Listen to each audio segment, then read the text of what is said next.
Good evening, Little Masters, and welcome to episode 374 of the Prancing Pony Podcast, where these were the dark years for men of Middle-earth, but the years of glory of James Tauber? Well, the records are few and brief. Folks, pull up a bench in the common room and join us. I'm James Tauber, the Sage of the South, and I'm here with the man of the West whose dates are often uncertain, Alan Sisto. I'm assuming, or I'm going to assume, that you're talking about numbers on a calendar only, James, and not the fruit or anything else. All right. I'm just going to leave that right there, and we're going to move on. Folks, join us as we not only change guest co-hosts here on the PPP, but we change perspectives from looking at individual stories in the appendices to looking at the entirety of two ages in the Tale of Years. No, sir, we have not tried to take on too much. Not at all. Nope, not at all. Nope. Folks, no matter how you arrived, you're all welcome here in the common room. At the Prancing Pony Podcast, we're reading and talking our way through Middle-earth, with plenty of speculation and bad jokes along the way. Definitely those. We do love our deep dives into the lore, discussing our favorite themes, and a whole lot more. But we try to keep it light and fun, like a couple of friends chatting at the pub. And we're glad you've joined us. And I'm sure you'll be glad you joined as well. And tonight we have a lot to get through, so we're going to go straight to the discussion. Do not pass go. Do not collect $200. Do not spend time on an intro. Go straight to the Tale of Years. Okay, Alan, do you want to start us off? I will indeed. I'm going to start with Appendix B, the Tale of Years, Chronology of the Westlands. The First Age ended with the Great Battle, in which the host of Valinor broke Thangorodrim and overthrew Morgoth. Then most of the Noldor returned into the far west and dwelt in Eressëa within sight of Valinor, and many of the Sindar went over sea also. The Second Age ended with the first overthrow of Sauron, servant of Morgoth, and the taking of the One Ring. The Third Age came to its end in the War of the Ring, but the Fourth Age was not held to have begun until Master Elrond departed, and the time was come for the dominion of men and the decline of all other speaking peoples in Middle-earth. In the Fourth Age, the earlier ages were often called the Elder Days, but that name was properly given only to the days before the casting out of Morgoth. The histories of that time are not recorded here. I wonder where they are recorded. In Tolkien's mind, he's like, well, if my publisher would have let me, there would have been a whole other book attached to this. The anticipation that people must have had. I also, so this is a wonderful, brief summary. Very brief. One sentence per age, right? Brief explanation of the four ages. But I have to point out, I love the fact that the Fourth Age was not held to have begun until Master Elrond departed. Yeah. I love that that's the marker. It really is interesting. It's not, the others ended the way you'd expect. The one ends, the next begins exactly as that ends. The Second Age began right after the Great Battle. The Third Age began right after the overthrow of Sauron. I have a theory. Yeah, what is that? I think this comes back to the centrality of Eärendil to all of this, in the sense that Elrond leaving represents effectively the end of the Eärendil story. It really does. I mean, even if Arwen's sort of, hanging around for a little while, she's already doomed, so that line is over.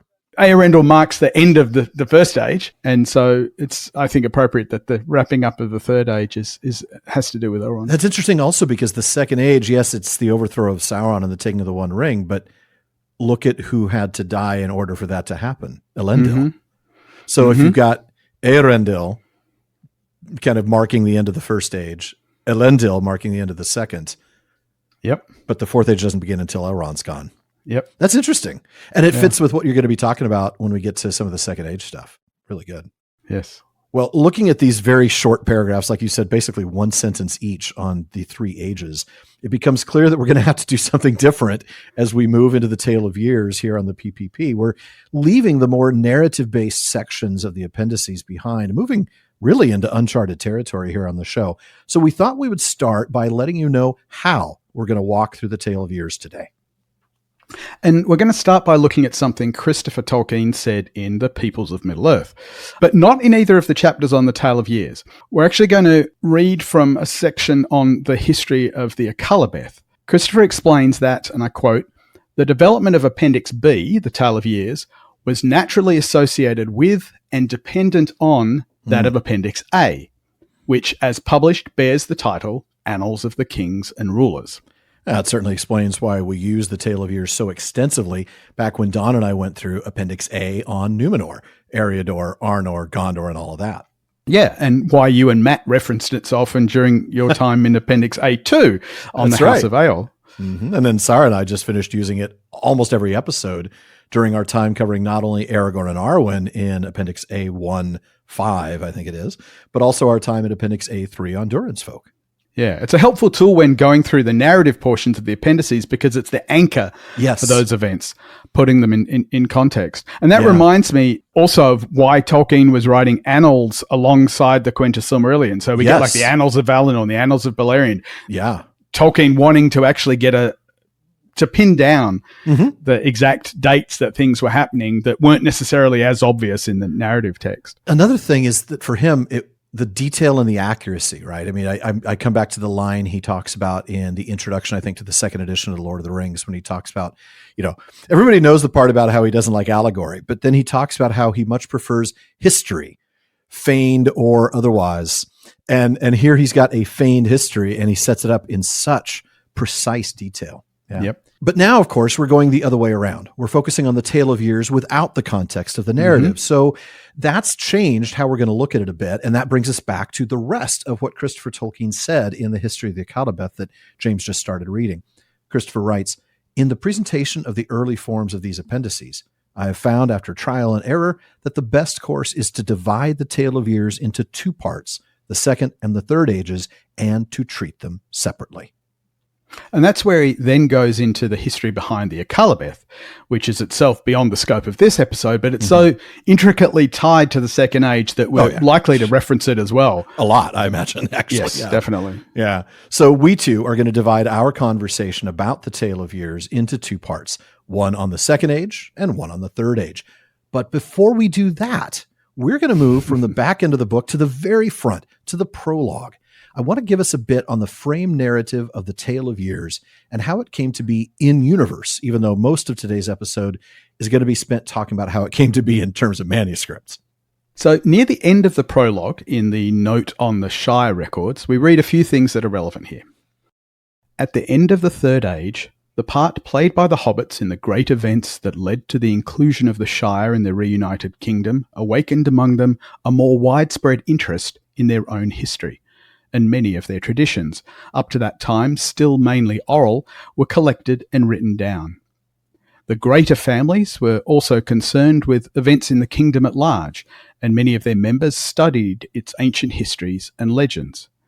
By the end of the first century of the Fourth Age, there were already to be found in the Shire several libraries that contained many historical books and records.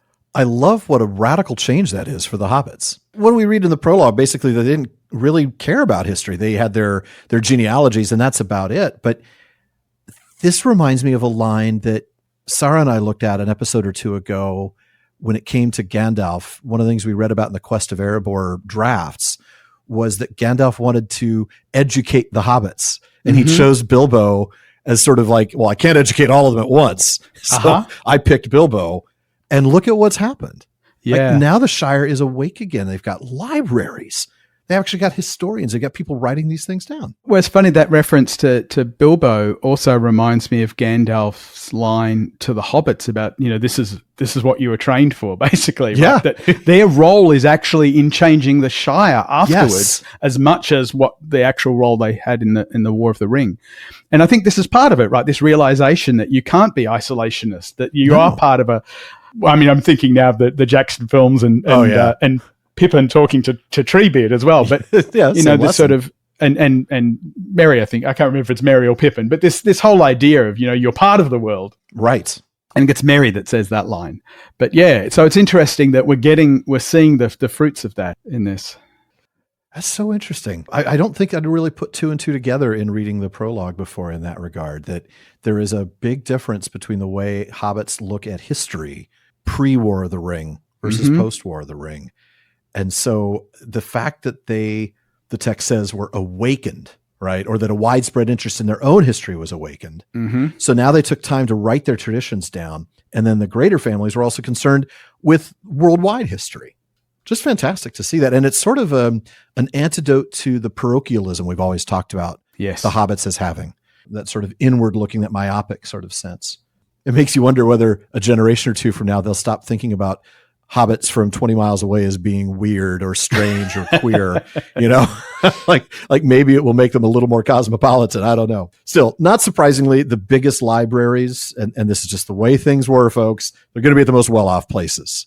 Great Smiles, the ancestral home of the Tooks, as well as Brandy Hall, the ancestral home of the Brandybucks. Though it's also mentioned that the Undertowers held another of the large libraries. That's where Eleanor Gardner was, and it's where the Red Book of Westmarch, of course. The Fair Barons of Westmarch, yes. Exactly. And at Brandy Hall, given Mary's connection with Rohan, we learned that there were many works dealing with Eriador and the history of Rohan. So Appendix A1, 3, and Appendix A2 at the very least. Oh, certainly. But it's the Fool of a Took that's most relevant for what we're looking at today. In the prologue, we read, "At Great Smiles, the books were of less interest to shire folk, though more important for larger history. None of them was written by Peregrine." Bracketed comment from me, of course he didn't write anything. This is Pippin we're talking about. Anyway, sorry, text continues. "But he and his successors collected many manuscripts written by scribes of Gondor, mainly copies or summaries of histories or legends relating to Elendil and his heirs." And we're going to come back to that, I think. Yes. And so certainly that's the rest of Appendix A1 right there in The Great Smiles. And then we get this line, super important. "Only here in the Shire were to be found extensive materials for the history of Numenor and the arising of Sauron." So that's going to give us Second Age, right? Appendix A1, 1 and 2, that's the line of kings, as well as the Akalabeth. Then it was probably at Great Smiles that the Tale of Years was put together with the assistance of material collected by Meriadoc. Though the dates given are often conjectural, especially for the Second Age, they deserve attention. It is probable that Meriadoc obtained assistance and information from Rivendell, which he visited more than once. Interestingly, the Tale of Years mentioned here in the prologue is different from what we get in the back of the book. A note here says, represented in much reduced form in Appendix B, as far as the end of the Third Age. Yeah. So it's an important point. And this is true whenever documents get discussed within the Legendarium. And this is true even of the Red Book of Westmarch, right? Yeah, but we don't have the full documents. No. And so the Tale of Years that we read in Appendix B is not the full Tale of Years. Of course it's not, right? And that's the thing. I mean, it's the same thing with all the other chronicles. I think of Kirion and Eorl, or the stories that we get from other bits of unfinished tales.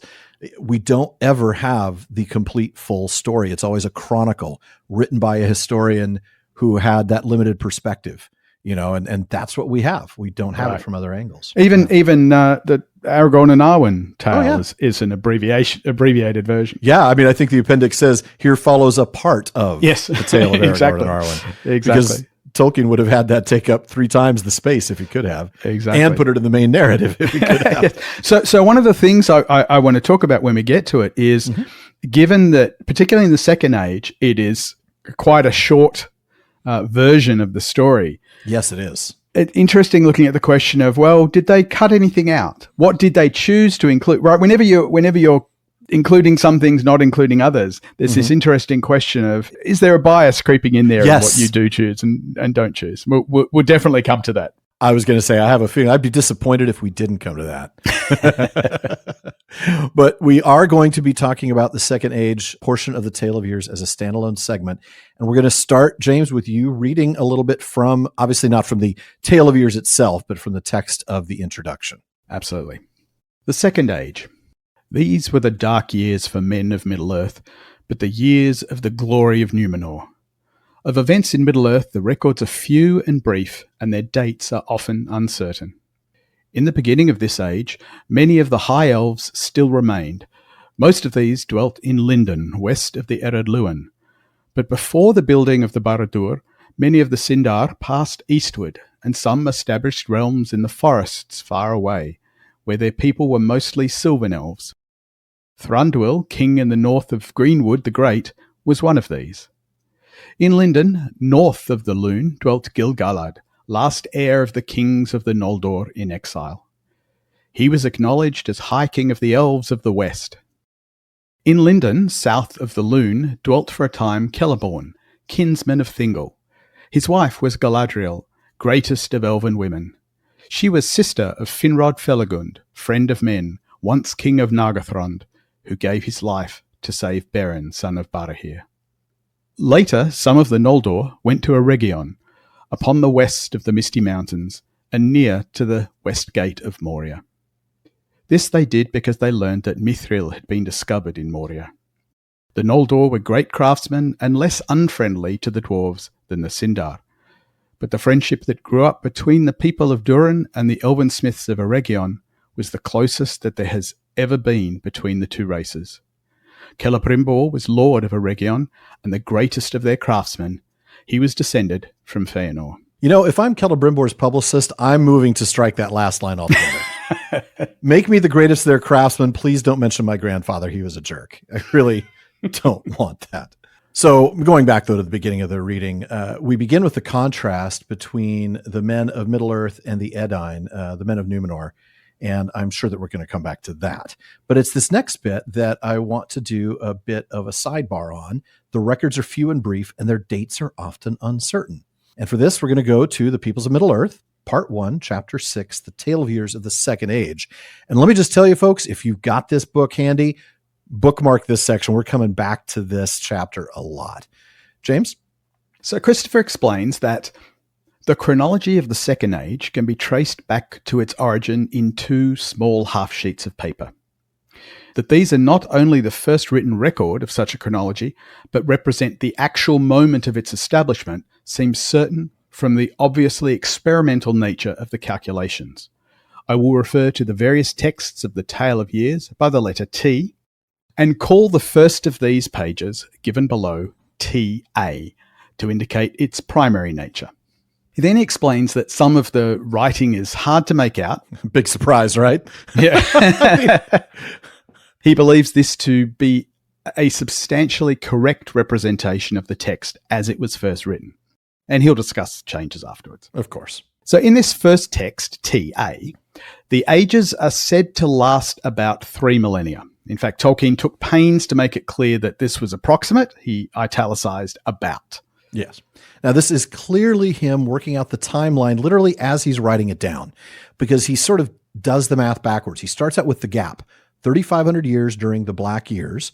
That is the time between Morgoth's defeat at Angband and the defeat of Sauron in the Last Alliance. Now, hint, it is really just about that. It isn't that exactly. But then he does the math. So the judgment of Fionwe, that's an early name for Eonwe, took place 10 years after the Great Battle. Mm-hmm. That's the same year Numenor was established. Their first king, Elros, reigns for 410 years. That's the same length as in the final version. That doesn't change. Right. Then we get an interesting line. 11 other kings averaging 240 each for 2,640 total years. Yeah, so he doesn't go into detail about how long. He just says they average 240, which is funny because later he talks about how the average Numenorian king would live about 300 years. So he's sort of almost in a way calculating in the fall and the decline of their lifespan towards the end, because he shortened the average.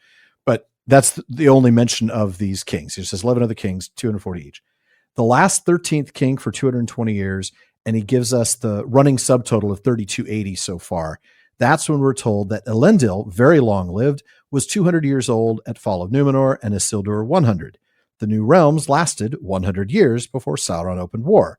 That gives us another 100 years before the gathering of the Last Alliance, which is itself 3 years, followed by the 7-year siege. Then we get the total 3,390 years. But in the Tale of Years in Lord of the Rings, the time changes a bit, and Christopher explains how. First, Tolkien changed the amount of time that the realms in exile were around before Sauron attacked from 100 years to 110 years. That got him to exactly 3,400 years. At that point, despite the about 3,500 giving him an excuse, he changed it to about 3,400 and left it alone. Which is kind of funny, because he then changed the founding of Numenor from 10 years in to 50 years in, which resulted in a new total of 3,440. Like, you had it, man. You had it. Well, he wanted to make it about. He couldn't. Yeah, that's right. That's right. Exactly. So there are a couple of Third Age tidbits in TA that are worth mentioning before we dive back into the Second Age fun. Yeah. So Tolkien originally had Sauron remaining quiet in the Third Age for 500 years. He moved that to 1100 years. Right. To coincide perhaps with the finding of the ring, that got moved from 600 years after Isildur's death to 1100 years after, shortening Smeagol's time with his precious from 2400 years to 1900 years. Poor guy. Also, this fun note about Aragorn. In character, Aragorn was a hardened man of, say, 45. He was actually 90 and would live at least another 50, probably 70 years. Aragorn was a Númenorian of pure blood, but the span had dwindled to double life. And I just thought that was really interesting that he's already kind of figured out how some of these elements are going to work, how they're going to play with each other, and how they're going to change that timeline. And you'll see, of course, that some of these things change dramatically again. Certainly the amount of time that Smeagol had with the ring is a big one. The finding of the ring is a big change. But it's interesting how much of this really stayed the same and how much of this he already had set in place, just small tweaks here and there. Huh? It's interesting as well that it was a very top-down approach. We saw that he just sort of, sketched out. He knew how long the ages were. He had a rough idea of how many kings he wanted. He had a rough idea of what the span of each king was there for, and then kind of filled it in from that. And as you said, started to develop this idea that maybe with the decline, the ages reduced and so on. And then made various tweaks to move things forward 10 years, back 10 years, or in some cases, 600 years. Or hundreds of years. Or 1100 years. What else I really like about this is how Tolkien, again, it's like he does with the languages, right? He works this to be ultra realistic, like a real history. And it just comes back to the whole idea of an inconsistency of reality, creating a world that is three-dimensional, that has a life that it's lived before the story we're experiencing. Yep. And it's fantastically done.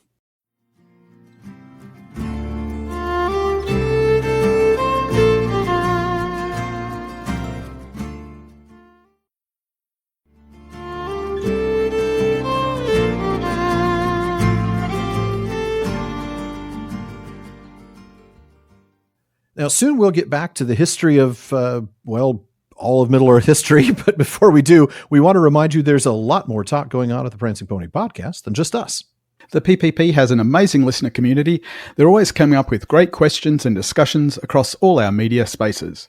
Check out our common room on Facebook, our dedicated subreddit, Twitter, and more. Now, on Facebook, just look for the Prancing Pony podcast. Follow the page to get the news, but you're going to want to join the group to get involved in some great discussions. On Twitter, Instagram, Blue Sky, Twitch, TikTok, and YouTube, we're at Prancing Pony Pod. Or if you prefer Reddit, find us there at r/Prancing Pony Pod. And if you want daily Tolkien content, check out Today's Tolkien Times on the PPP YouTube channel and on all your favorite podcast apps. That's my short format daily show with everything from Middle-earth Map Monday to Silmarillion Saturday. And there's my new twice weekly streaming of all fun things Middle-earth on the PPP Plays. Be sure to check both of them out on the YouTube channel for all of PPP productions at youtube.com/@PrancingPonyPod. Okay, Alan, do you want to take us back to the peoples of Middle-earth? I do indeed. We're going to change our readings now from Appendix B in Lord of the Rings to The Tale of Years of the Second Age in Peoples of Middle-earth. Christopher explains, the second of these two primary pages, unquestionably written at the same time as the first, as is shown by the paper used, is headed The Second Age and the Black Years, and gives dates from year 0, the end of the Great Battle, to the loss of the One Ring and the end of the Second Age, the date of which, 3440 in TA, now becomes 3441, which was never changed. This page, being the earliest version of an actual Tale of Years, I will call T1. In its earlier part, T1 was so much corrected and reworked as my father proceeded that it is scarcely possible to analyze the successive stages of its endlessly changed chronology.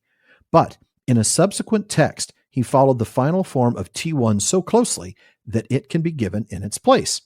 He then goes on to point out a few of the significant mentions or changes. Foundation of Tarkilion gets changed immediately to Foundation of Arthedain, Dunhirion, and Gondor. Now, the term Dunhirion shows up in a very late version of the Council of Elrond. It becomes Anuminous. Tarkilion, on the other hand, is found only in the very first manuscript of The Rings of Power in the Third Age, where it is also corrected to Anuminous. Arthedain is simply the earliest appearance of Arthedain, just spelled a little differently. And then Christopher continues. The page T1 in its final form was followed so closely by the next text that it seems probable that no long interval had elapsed. This is a clearly written manuscript on two sides of a single sheet. I will refer to it as T2. A few changes were made to it in red ink, but they were made after the subsequent version had been written, since the same changes were made to that also in red ink, and I do not notice them here. Thank you, Christopher. I guess we don't have to recognize them either. But this is where I'm going to defer to my resident second age expert here, Tolkien Society Award winner, James Tauber. Okay, so one of the things I want to point out about the story that's told about the Second Age here is that this is not the first time that Tolkien had written about the Second Age, and it's worth briefly kind of summarizing the various Second Age stories that existed outside of The Lord of the Rings. So we have, corresponding roughly to the time period that The Lost Road was written in 1936, so before Lord of the Rings had started, Tolkien wrote The Lost Road with the famous time travel story that he never finished.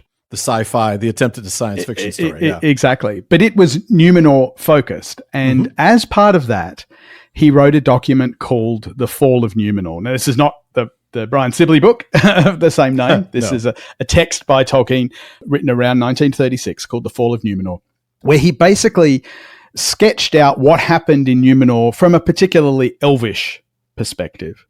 And it's quite critical of what went on in Numenor, as one might expect. As one might. When he came back in the mid-1940s, so when he was taking a break from Lord of the Rings, he was close to finishing Lord of the Rings, but hadn't quite got there.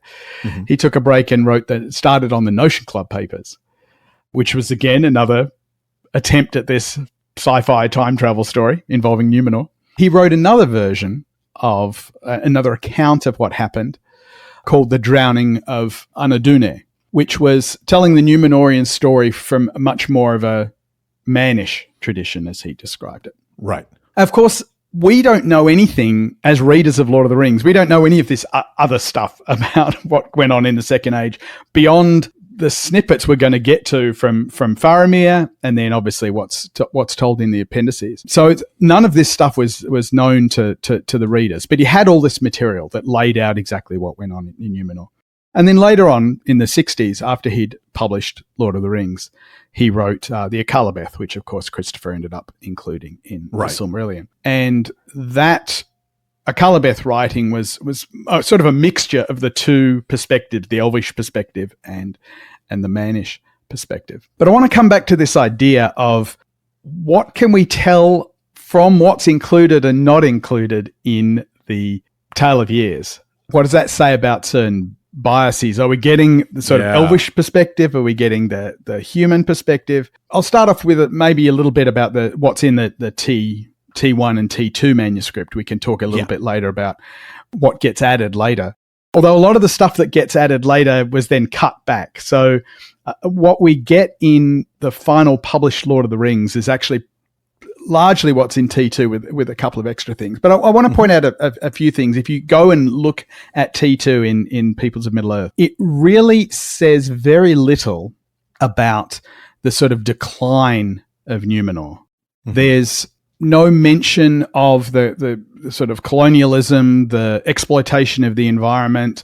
There's no description of the Numenorians seeking long life. There's no mention of them wanting to go against the ban of the Valar. None of that stuff is in. So no criticism, just they're great explorers and they do these things. And yeah, exactly. And we'll come back to some more details of that in the final published Lord of the Rings, because it's really interesting that it does take this tack again. But the first version of the Tale of Years, the Second Age Tale of Years, is doesn't really say much at all about what caused the decline in Numenor. It talks a bit about the rings of power. It doesn't actually mention the One Ring either, which I think is interesting. I wonder if Tolkien went back in later revisions to say more about how the One Ring fit into all of this. It talks about the rings of power being made in Eregion.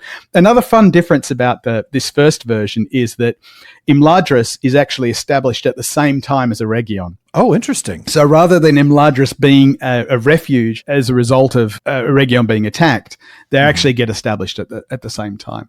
So it's a really interesting sort of initial draft. Mm-hmm.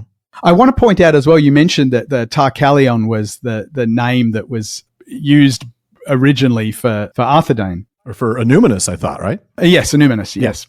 That ends up being the name of the final king. Oh, Tarkalion rather than Tarkilion. But yeah, you're right. Yeah, just with that one vowel change, ends up being the name. And I wonder if he changed it because that's interesting. of the similarity, or he decided he wanted something similar in the name of the last king. Yeah, but, like maybe he really liked the aesthetics of that sound, but knew that wasn't going to be the right name for the place.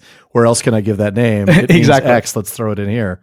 Exactly. Interesting. But yeah, so we'll come to the changes that were made in later versions of the Tale of Years that we get in the Peoples of Middle-earth a little later on, as well as I want to talk about the final published version of Lord of the Rings and the biases that are there, because it gets really interesting. It really does. I did want to mention one other quote from Peoples that fits here, I think, more than T4 and T5, and it's Christopher sort of coming to grips with all of this and not so much the biases, but just the challenge of these various texts. And he says, every explanation of this extraordinary textual puzzle seems to founder. It is not in itself perhaps a matter of great significance, though one certainly gets the impression that there is more to the date 3319 and possibly also to 3441 than the evidence reveals.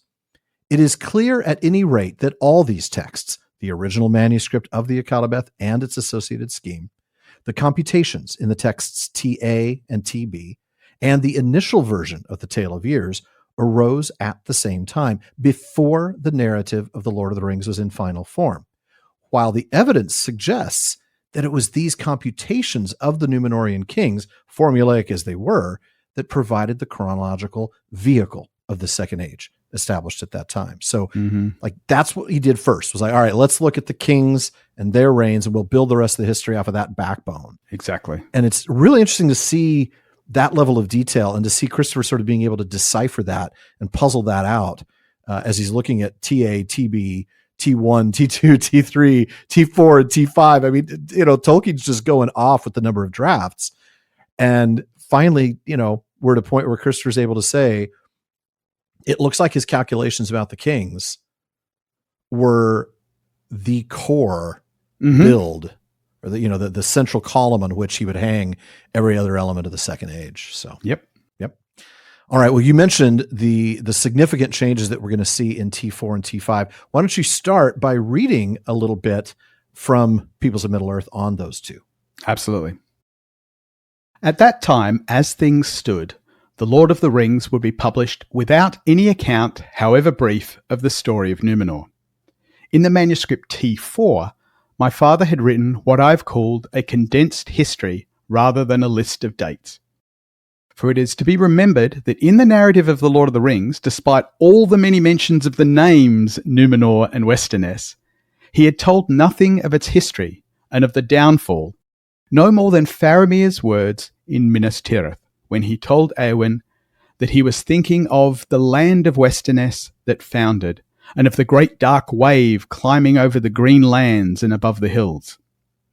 He must now attempt to contract even what he'd written in T4, which we'll get to, and as a comparison of the last entries in the present text I've just given with those in T4 shows, he was not succeeding. The reduction into a mere chronological scheme of a large history that could not be understood by a recital of events was a task profoundly uncongenial to him. He despaired of it and broke off in mid-sentence. I could only imagine how hard that must have been, how frustrating that must have been. Yeah. And I love the way Christopher puts it, so understated, profoundly uncongenial to him. Because as I said, he had this story written out, the fall of Númenor, the drowning of Anadune. Yeah. He had a detailed story about Númenor, And it had barely crept into the text of The Lord of the Rings. Just that tiny Faramir mention of the wave. I mean, that's it. Is it? Yeah, exactly. Profoundly uncongenial. This was a task that sucked, let's be honest. That's really what he's saying here. He really didn't like this. This was unfriendly. He did not want to have to reduce this entire history into just a scheme. And no wonder he despaired of it. I get it. Like, I'm trying to tell a story here. Exactly. And it's funny because a lot of the Rings of Power part of the story we do get in chapter 2 of both book 1 and book 2, right? So Shadow of the Past and Council of Elrond, we get plenty of information about the forging of the rings and all of that aspect of it. And we find out about the Last Alliance and all that kind of thing. But none of the stuff of what was going on in Numenor. No. None of that at all. I want to read some bits that got added between T2 and T4. They don't want to go back to the published Lord of the Rings. And we'll see that a lot of the stuff gets cut out, but it gets cut out in a way that I think was very deliberate. Tolkien was really trying to give an in-world justification for why certain things were excluded and so on. But let me first of all start off by, because T4, the version of the Tale of Years that Christopher refers to as manuscript T4, is sort of the largest version of it. It's bigger than what we get in the published Lord of the Rings, and it's pretty comprehensive. But I want to point out some things that got added from T2 to T4. Some of it's just adding a little bit of extra detail. So T2 just says foundation of the havens and the kingdom of Lindon. T4 says foundations of the Grey Havens and the kingdom of Lindon. This was ruled by Gil-galad, son of Felagund, chief of all the Noldor, who did not yet depart to Avalon. Okay, so much he's more just detail. sort of adding that detail. Fleshing it out. The other thing that gets added is all of a sudden, I think this is motivated by what was going on in Lord of the Rings, information about the dwarves. Because the original version did not have anything about what was going on with the dwarves. No. And so you get things like in the year 50, T2 just says foundation of Numenor. Right. T4 says foundation of Numenor. About the same time, the works of Moria were begun by Durin the dwarf and his folks from the ruin of the ancient dwarf cities in the Blue Mountains. That was actually struck out and then replaced with, about this time, many dwarves fleeing from the ruins of the dwarf cities in the Blue Mountains came to Moria, and its power and splendor of its works were greatly increased. So he's adding extra bits to the timeline that are relevant to people that have just read Lord of the Rings. Yeah. Right. And are wanting to know, how do the dwarves fit into this? What was going on with the dwarves? Which makes sense if he wants this to be an appendix to the Lord of the Rings, right? Exactly. So we still, in T4, get Imladris being founded at the same time as Eregion. That's interesting. But we get all of this extra detail about remnants of the Telerian elves of Doriath in ancient Beleriand, establishing realms in the woodlands far eastward. So we get mention of Thranduil and the Greenwood the Great and all that sort of stuff. Okay. Actually in the Tale of Years. That's all in T4, but not in T2. And not ultimately in the published version, right. More dwarf mentions. But here's a really interesting insertion that we get. So again, T2 says in 900 onwards, Sauron begins in secret to build the fortress of Barad-dûr in Mordor and makes the forges of Orodruin. And the next entry in T2 is the Rings of Power made in Eregion. So nothing at all about the relationship between Sauron and Eregion. But in T4, we get Sauron in secret begins the building of the fortress Barad-dûr in Mordor and makes there the forges of Orodruin, the mountains of fire.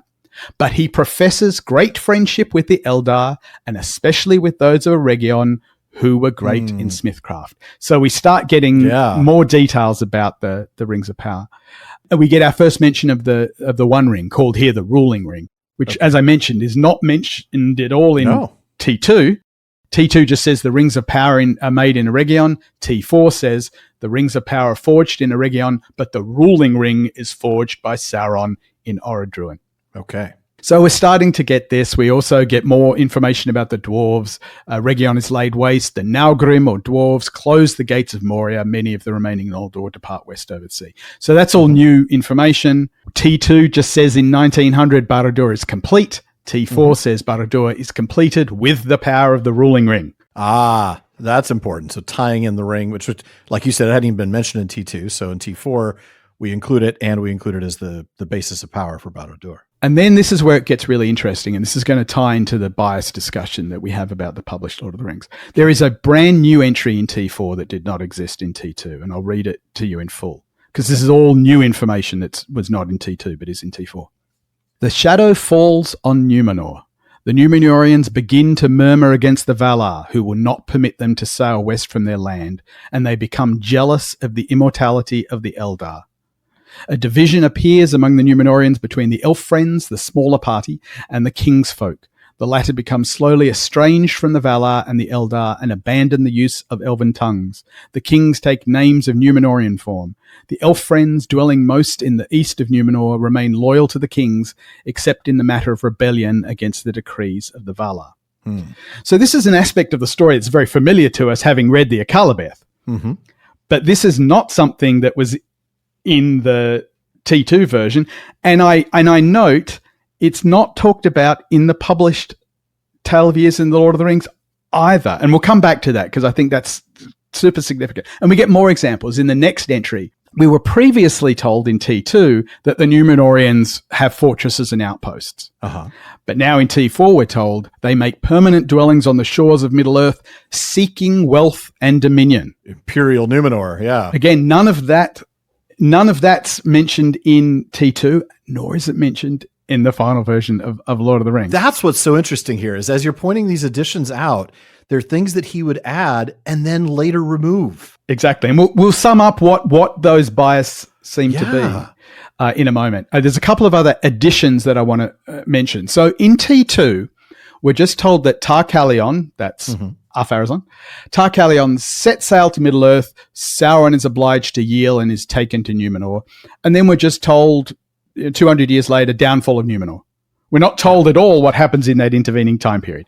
In T4, we're told the might and splendor of the Númenorians fills the servants of Sauron with fear. Pharazôn lands at Umbar, and in pursuance of his own secret design, Sauron humbles himself and submits. Sauron is taken as a hostage to Númenor. Then the next entry, Sauron slowly gains the confidence of Pharazôn until he dominates his councils. He urges Pharazôn to make war on the lords of the West to gain everlasting life. Next entry, most of the Númenorians fall under the sway of Sauron and they persecute the elf friends and they become tyrants over men in Middle-earth. Oh, wow. And then that gets all dropped from the final version. All of that gets dropped, even from the published Lord of the Rings. We only know about it from the Akallabeth. That's right. From what Christopher Tolkien would later publish in the Silmarillion. In the Silmarillion, exactly. Next entry, Pharazôn, feeling the approach of death, at last takes the counsel of Sauron and prepares a vast fleet for an assault upon Avalon and Valinor. Valandil, changed to Amandil, the faithful breaks the ban of the Valar and sails west, hoping to repeat the embassy of Eärendil and obtain the help of the lords of the west. He's never heard from again. His son Elendil, as his father had bidden, makes ready ships on the east coast of Númenor, preparing for flight with all the faithful that he can gather. Huge part of the Númenorian story, not at all mentioned in either the earlier version or in the published Lord of the Rings. And that's the thing. It's one thing to say, like, okay, as I'm moving forward, I'm going to add more detail. So I'm going to include these things. Like, okay, maybe not including it in T2 made sense. Like, right. This is just a rough draft. I'm going to flesh things out as I go.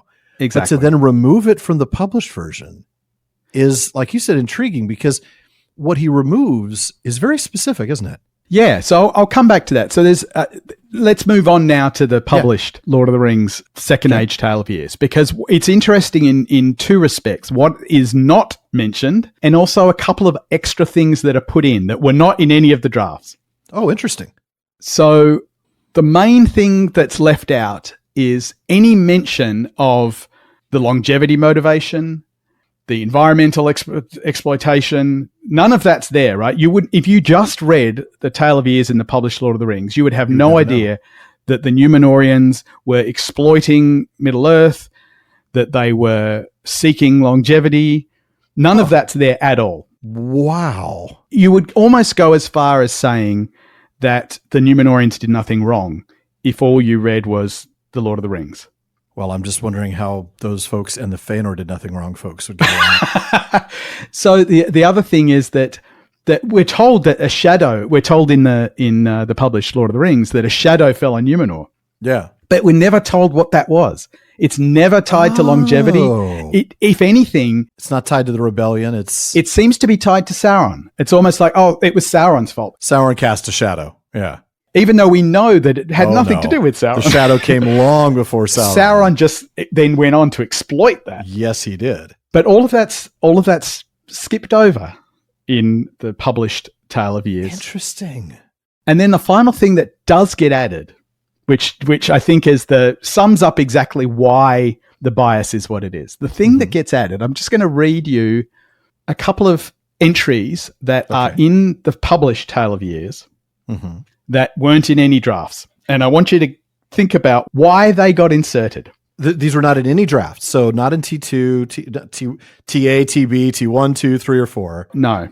Birth in Numenor of Silmarillion.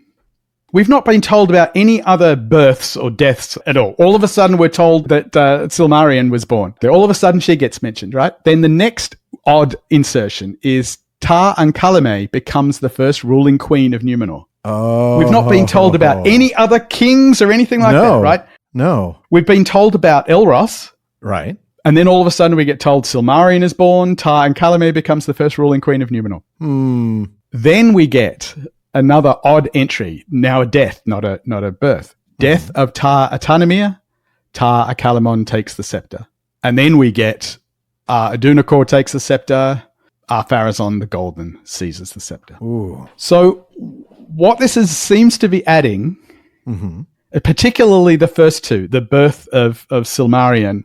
Yeah, the birth of and the Tar Ankhalame, yeah. It's setting up a contrast in the succession plans, right? Well, first of all, it's establishing Silmarillion. Silmarillion was never queen, right? No. She would have been had they followed the same rules that they would later follow exactly. for Eldarion and Erendis' daughter, but she was not. Exactly. And I think that's the whole point. Yeah. They're establishing Elendil's claim to the throne and the illegitimacy of the people that just seized the scepter. Yeah. They didn't inherit the scepter. They seized the scepter. Exactly. They took the scepter. And that's significant language. And the fact that he took pains to identify Silmarillion, not a royal, not Tar Silmarillion or anything like that, because she was never a ruling queen. But then we get to Tar Ankhalame saying, look, later on we had a queen. Yep. But the real line would have been the line that ran through Silmarillion, hence Elendil. So the great thing is if anyone says, what's Elendil's claim to the throne? You can just go, well, look at the Tale of Years. He's descendant from Silmarillion. Right. So what Tolkien has done in this version of the Tale of Years, the final published version. The final published version in Lord of the Rings, which, mind you, is all that we knew about the Second Age. Until 1977, yeah. Exactly. We don't know anything that the Numenorians did wrong. No, all of that's brushed under the rug, isn't it? That's all brushed under the rug. It's all Sauron's fault. And we've established Elendil's claim to the throne.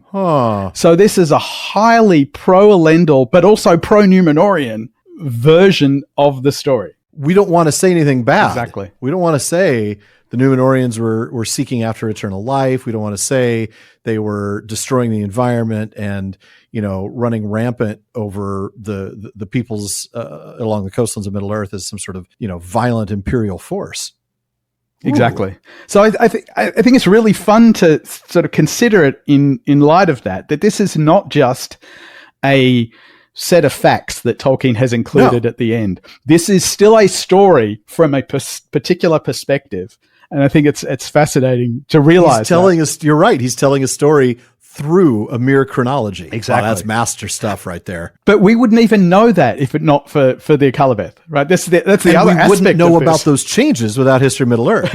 Yes, so exactly. You're right. I mean, the Akalabeth fills in the blanks for us. It goes, okay, I see. There was a little more to that picture than what we read in the Tale of Years. All these other things also happened. Yep. But now we see the progression of what got added to and what got removed from the Tale of Years in its various forms, so that we can see that the final version was intentionally very pro-Elendil and very neutral on Numenor. I'm not going to go so far as to maybe say pro-Numenor, but I think neutral's right. We'll just we'll forget to mention a few things. Yeah, it's a chronology. We're not listing everything that happened, so we're kind of skipping the whole part about immortals and, griping against the ban and all of that stuff. Which is kind of a big thing to miss out, you'd think. It's a really big thing to miss out. And in some ways, you almost, like I'm thinking, if I'm writing that story, I want to use those elements to point out the illegitimacy of that line.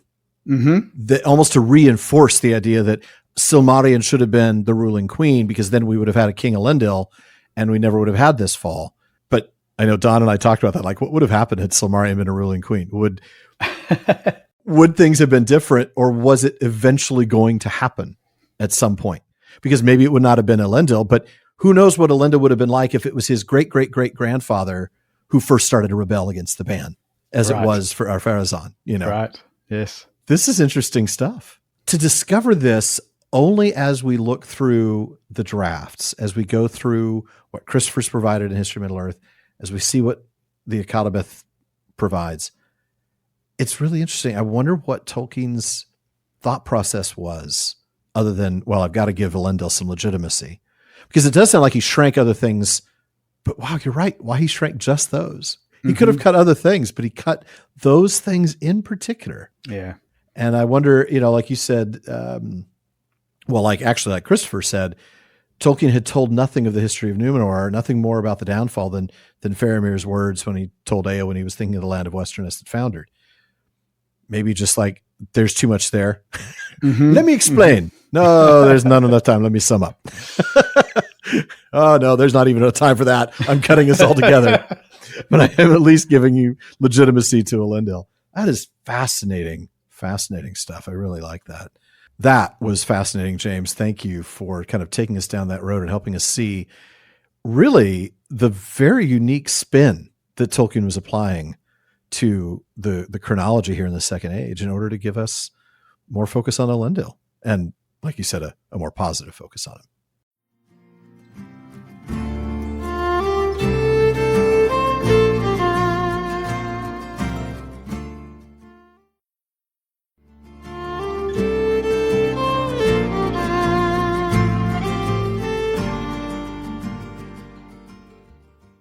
Folks, if you're enjoying the PPP, please consider supporting the show by joining the Fellowship of the Podcast.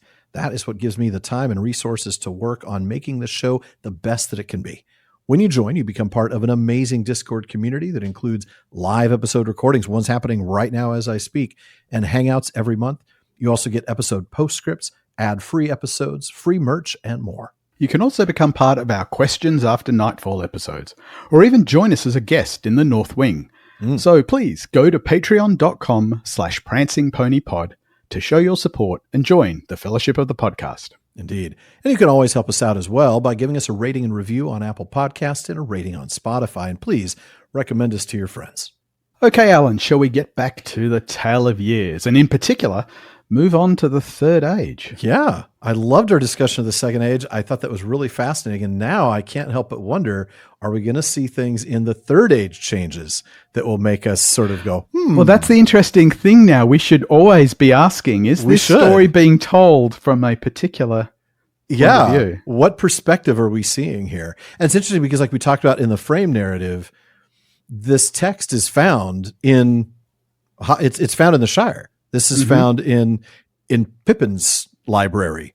But that does, as we're already told in the prologue, Pippin didn't write it. He's collecting the texts from scribes of Gondor. So scribes of Gondor are like, we need to make sure Elendil is highlighted as being a legitimate king.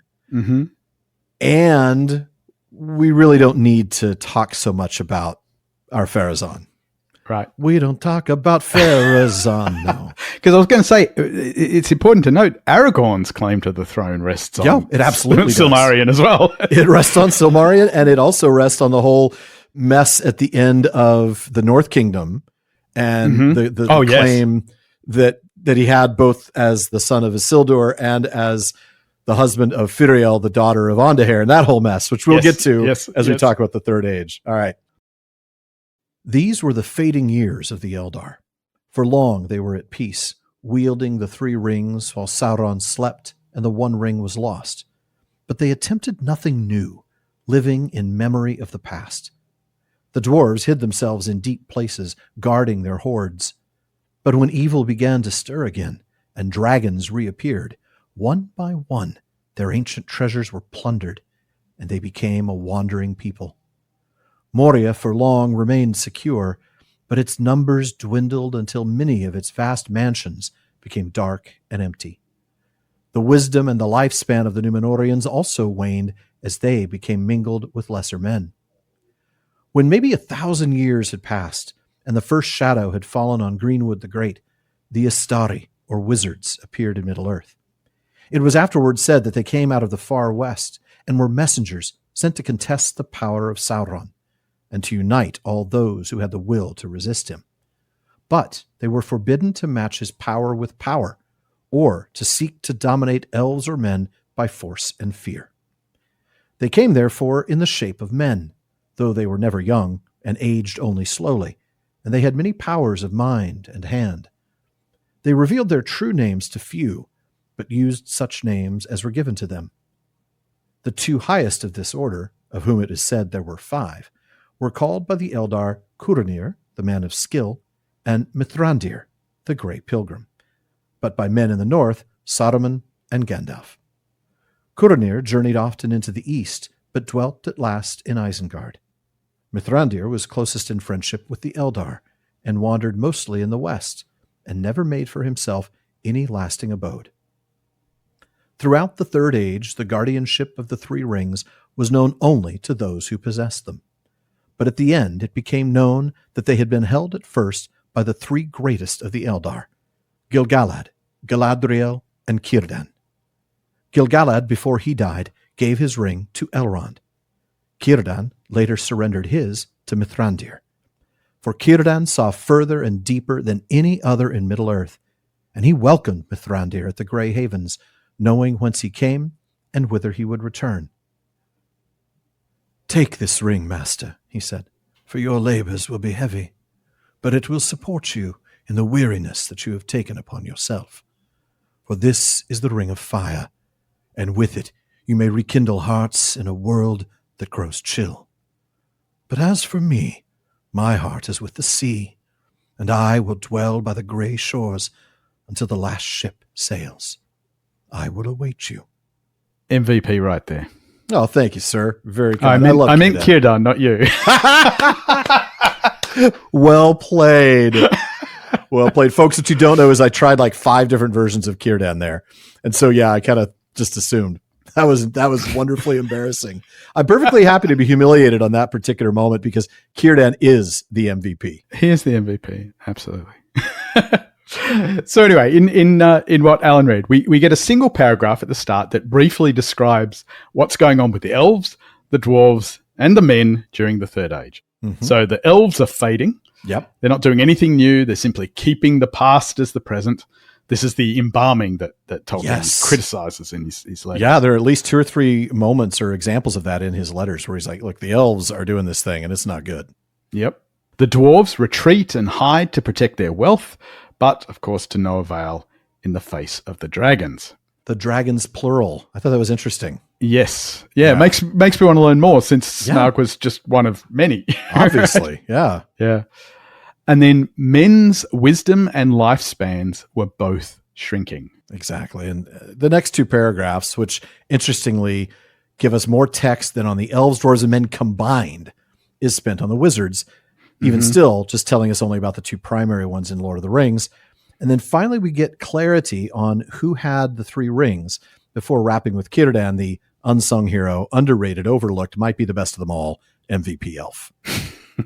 All before we get to the actual timeline, which, of course, we're not going to cover in detail. No. What we will cover, though, are the changes in the timeline from the manuscript stage forward to what's published here. That's right. Now, moving forward in Peoples of Middle-earth, a couple of chapters from where we just were in the last segment to the Tale of Years of the Third Age, Christopher opens there by telling us that the earliest text of the Tale of Years of the Third Age is a brief manuscript, apparently closely associated with the very early form of that of the Second Age, which I have called T2. So that goes back to what we were just talking about before the break. Christopher continues, and although they are separate texts and not continuous, it is convenient to refer to this likewise as T2, so we'll do the same. He then provides this early text, which is very thin. Very thin. really not much at all, enough that we'll cover it here. Yeah, the whole thing. This is literally all of T2 on the Third Age. So Sauron is said to wake around Third Age 1000, establishing a stronghold at Dol Guldur compared to 1100 in the published text. Pretty close, yeah. And then in Third Age 1100, Deagle finds the ring and is killed by Smeagol, who then goes into the Misty Mountains 5 years later, compared to 2463 in the published version, more than 1300 years later. That's the element that really got changed a lot, really, was the finding of the One Ring. Back in T2, in the Third Age 1300, that's when the river people from which Smeagol descended, that's when they grew in number and they ended up crossing the mountains and becoming the Hobbits. So it's less that he was a descendant of Stewars that had crossed back over the Misty Mountains, and more that he was a descendant of a group of people that became the Hobbits. So a little different there. They settle in Bree in Third Age 1500, and then in 1600, Marco and Cavallo, not Marco and Blanco, are given the Shire by the king at Northworthy, which is, of course, what we now know as Fornost. And that's fairly close because the land grant in the final version was in 1601. We just have different names for the brothers. Mm-hmm. That line of kings ends around 1900, with the Rangers beginning their wandering years, while the heirs of the kings are said to live in Rivendell. It ended in 1974 in the final version, so not far off. Not far off at all. Then in 2000, the line of kings of Gondor fails and the rule of the stewards begins. Again, very close to the final timeline of 2050 for the loss of Eärnur and the switch to the ruling stewards. That's right. Now, in this line, interestingly, the other big element that changed a lot, in 2500, Elrond marries Celebrimbor. That's much later than the final version, in which they wed in Third Age 109. They just shaved 2,400 years off their marriage, which is interesting. I'm sure Elrond has something to say about that. He got to be a bachelor for a lot longer. In the draft, the names are mostly the same. Elrond, Celebrimbor, Galadriel, Elladan, and Elrohir, but not Arwen.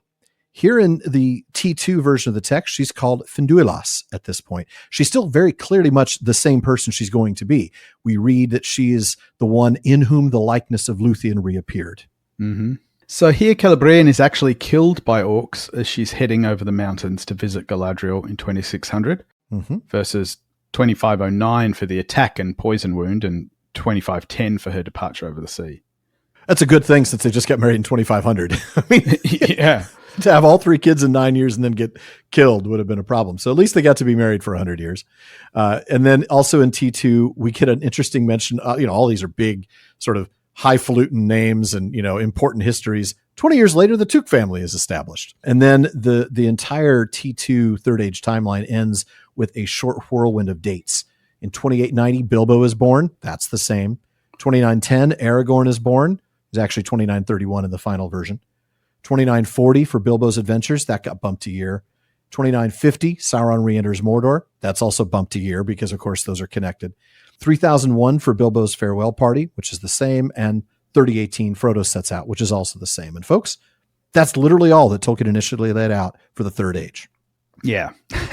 Now, Christopher acknowledges that it is striking that there are no entries referring to the history of Arnor and Gondor, except those to the last king in the north and to the last king in the south. That's Arnor, with the beginning of the line of stewards. Okay, that is interesting because we just talked about the Second Age timeline that highlights Elendil. Now, granted, that's T4 and then the change in the published version. But going back to T2, it's clear that T2 is also written without that being in mind. He's not highlighting Elendil and the kingdoms in exile in any way, is he? No, and I wonder... There's not a single mention. Why that would be. Like, who does that benefit? Whose narrative does that benefit?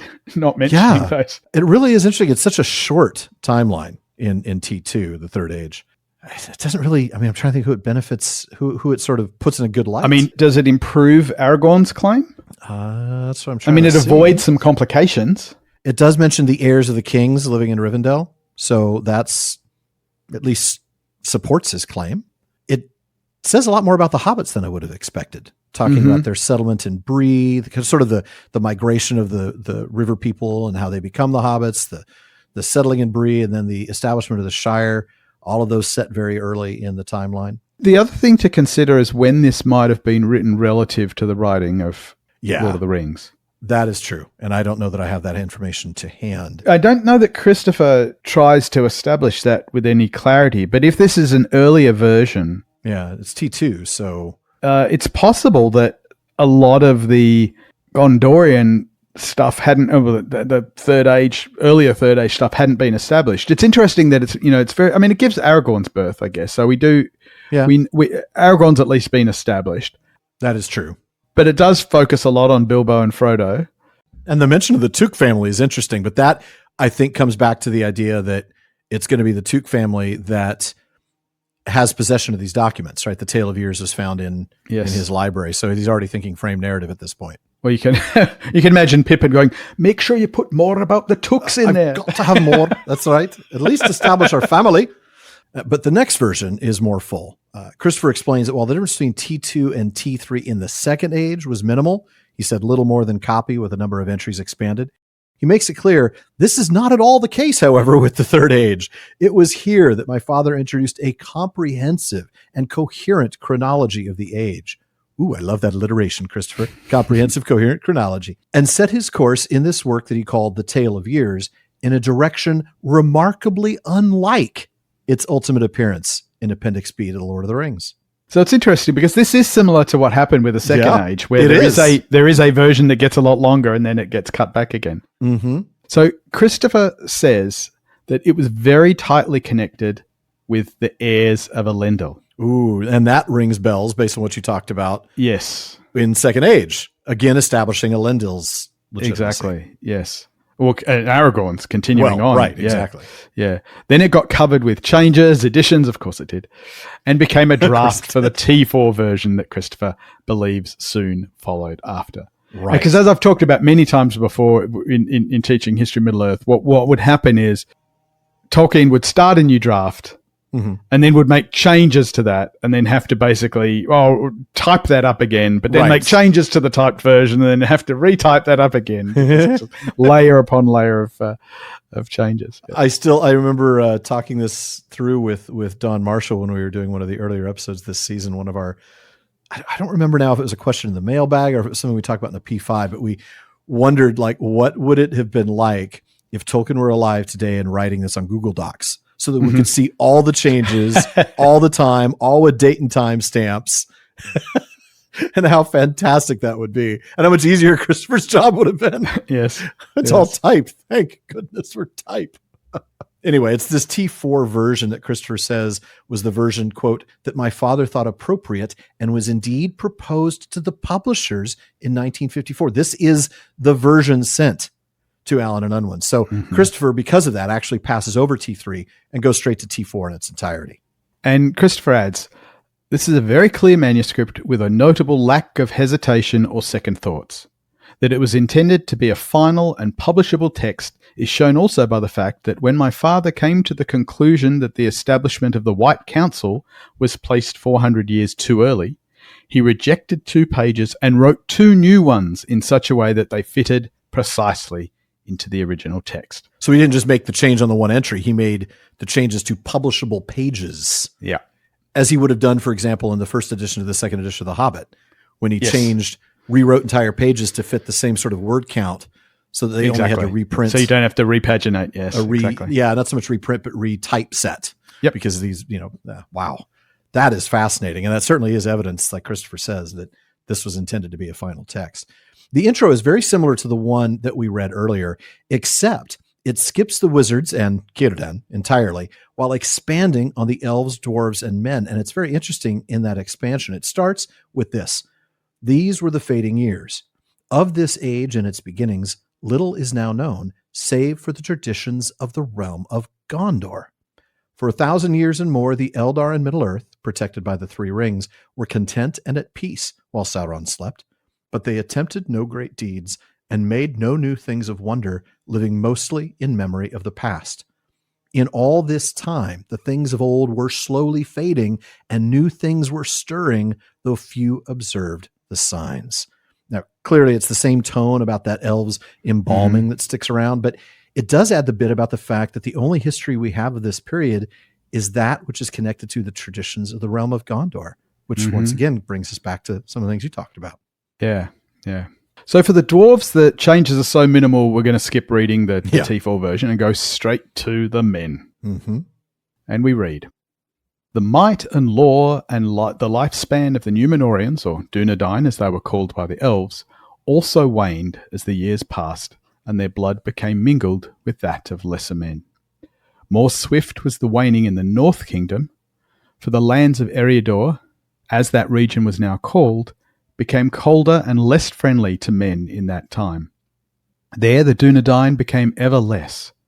After the days of Earendur of Arnor, the North Kingdom became divided into petty realms, and the heirs of Isildur of the direct line ruled only over Arthedain in the far northwest. In Gondor, the power of the kings of Anarion's line endured longer, and their sway extended over many lands of men. But there was little coming and going between the realms, except in times of need." Extra details here, especially concerning the differences between Arnor and Gondor. Interesting, and sort of the disconnect, really, between those two kingdoms. Mm-hmm. The timeline itself, of course, is a lot larger than T2. That's not a very high bar, as we talked about earlier. So we can't go through the entire thing, but I do want us to discuss, or to mention and then discuss, a few of the interesting entries. And I want to start with a much fuller mention of the disaster of the Gladden Fields. It's really just named in the published version. That's it. But here in T4, we get Oktar, Isildur's esquire, escapes with 2 other men only from the slaughter of the Gladden Fields. He brings the shards of Elendil's sword Narsil, which Isildur had saved, and delivers it to Valandil, Isildur's son, in Imladris. Valandil was a child, 4th son of Isildur. His brothers perished with their father. So much more than what we get in the published version. Yeah. And similarly, there's more detail in the entry for 861, which mentions only the death of Earendur and the division of Arnor. Here we get more. A lot more, yeah. The death of Earendur, last and 10th king of Arnor. The North Kingdom becomes divided among Earendur's sons. The direct line of the eldest son, Amlaith of Fornost, rules the realm of Arthedain. Anúminas is deserted. The other realms were Cardolan, where later was Bree and the Barradowns, and Hrúdar, north of the river Barad-dûn. From this time, the official names of the kings at Fornost were no longer given in High Elven form, but in Noldorin.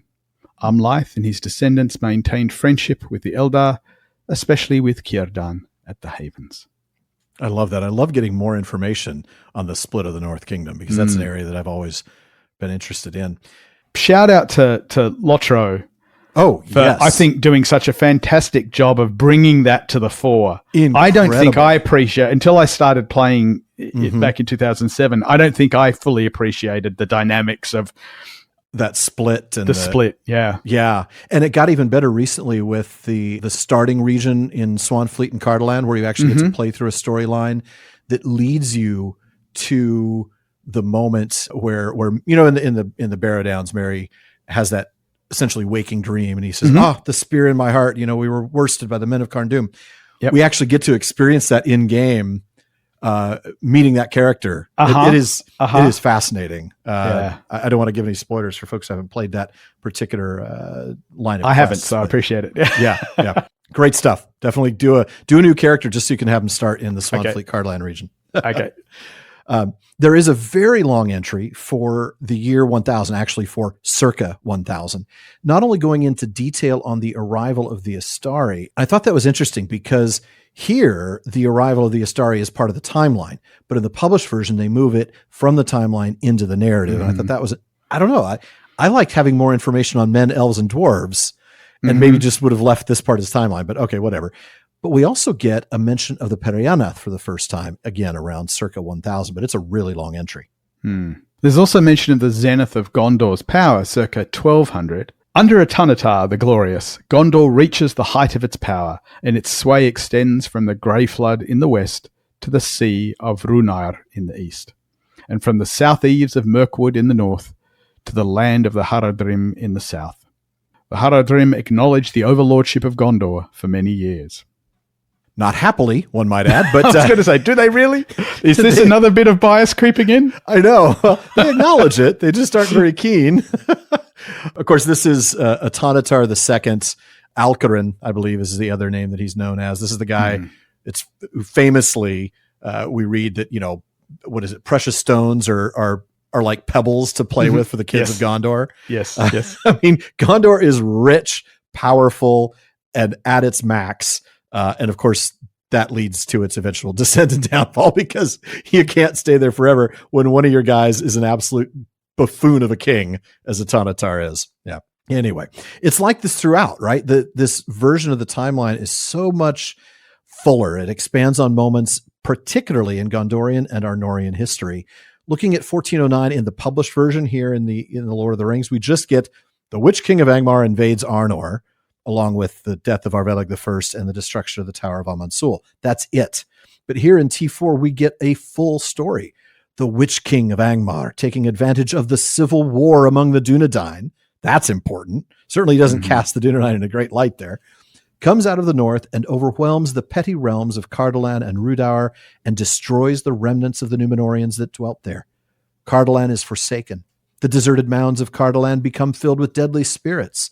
But in Rhudaur for long, there dwelt an evil people out of the north, much given to sorcery. The men of Bree and the Periannath of the same region maintained their independence. In this year, 1409, King Arvelag I of Fornost was slain in battle by the Witch King, but the heirs of Isildur still hold out at Fornost with aid from Lindan. Arvelag is succeeded by Arafor. In this war, the Palantir of Amansul was destroyed. Help did not come from the South Kingdom, for their peace also was troubled by dissensions. King Valakar took to wife the daughter of an alien king of the Northmen of Anduin, with whom Gondor had sought alliance and aid in their war with the Easterlings. No king or heir to the throne of Gondor had before done such a thing. Wow, what an entry that is. Yeah. Sets up so much. Exactly, yeah. More detail in the lead up to the Kinstrife, for one, and more detail when it hits in 1432, but we'll move on. Yes. Because it's also the hobbits that get more attention here in T4. The published version for 1601 says only that many Periannath migrate from Bree and are granted land beyond Baranduin by Argeleb II. But we get another fuller tale here. A host of Periannath migrates from Bree westward and crosses the river Baranduin. It's the Brandywine. The land beyond, between the Baranduin and Imenberide, had been a domain of the kings of Arnor, where they had both chases and rich farms, but they were now untended and falling into wilderness. The king Argeleb II therefore allowed the Periannath to settle there, for they were good husbandmen. They became his subjects in name, but were virtually independent and ruled by their own chieftains. Their numbers were swelled by Sturs that came up from southern Eriador and entered the land from the south, and dwelt mostly near to the Baranduin. This land, the Periannath, or halflings, called the Shire. Shire reckoning begins with the crossing of the Baranduin in this year. I love how much more detail that gives us, not just about the establishment, but about what the Shire used to be. That it wasn't just, the king's land and stuff. They had chases, rich farms. They were falling apart, right? We can't maintain this land. There's nobody here. Oh, you guys are good husbandmen, so you can take it over. Similarly, there's more detail about the claim of Arvedui on the crown after the death of Andahar and his sons in 1944, the end of the North Kingdom in 1974, the move of Aranarth to Rivendell, and a whole lot more. It's just really worth reading the entire T4 version of the Third Age timeline. But there's also this from the entry for 1976. The Periannath sent archers to the Battle of Fornost, but after the end of the kingdom, they claim the Shire as their own. They elect a Thane to take the place of the king. All right, fine. Who am I to deny them a bit of that history now? I've always been a little skeptical of them sending the archers. Like, you say you did, but there's no records of it, so I think you're just full of it. But here we get, no, this isn't the hobbits say they sent archers to the battle. This is the Periannath sent archers to the Battle of Fornost. All right, fine. They did. In this version anyway. That's right. I like that. So one more detailed entry we want to look at is in 2050, where the published version says, the challenge is renewed. Earnor rides to Minas Morgul and is lost. Mardil becomes the first ruling steward. I mean, I guess that tells you all you need to know, but it doesn't tell you much, does it? No. Again, see Lotro. Yeah, exactly. Here in T4, we get this full version. Against the counsel of Mardil, his steward, King Eanor accepts the renewed challenge of the Lord of Morgul to single combat. He rides to the gates of Minas Morgul, but he was betrayed and taken and never again seen by mortal men. Eanor left no children, no male descendants of clear title or near pure blood of Anarion could be discovered. Mardil, the good steward, governed the realm, nominally until the king's return. Or put differently, until the return of the king. There you go. For a long time, previously the stewardship had usually been held by a member of the same family, one of the nearly pure Númenórean descent, but now became hereditary in that family like a kingship. But each steward took office with the formula to hold the rule and rod until the king's return. They did not take official names of Quenya or high elven form. Their names were mostly of Noldoran kind, that tongue still being used by those descended from the elf friends of Númenor. After the disappearance of Eanor and the ending of the kings, the white tree seldom again bore fruit, and each year its blossom grew less as it slowly aged.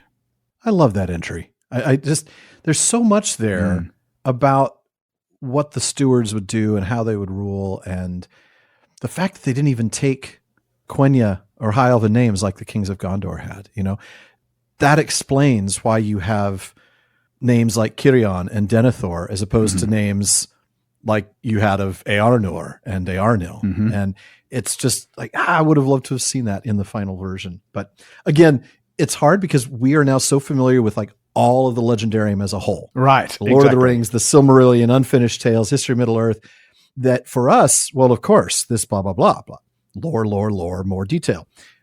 But for people reading the Lord of the Rings, they wouldn't have understood that necessarily. They wouldn't have known why. And this is the kind of thing that they would have seen and said, oh, this is the good explanation. Yep. But again, it didn't get included. But a reminder that unlike the changes that Tolkien made that James talked about extensively about the Second Age, where Tolkien made changes very particularly in order to sort of cast Elendil in a good light, these were the entries that he wanted for the Third Age. This was the submitted text to the publisher. Right. We'll get to that in a bit.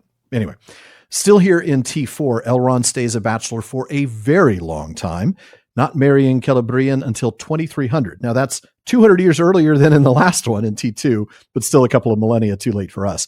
Arwen Undomiel is given her proper name here in T4 as well. But we get this really cool added clarity regarding the fate of Elrond's children.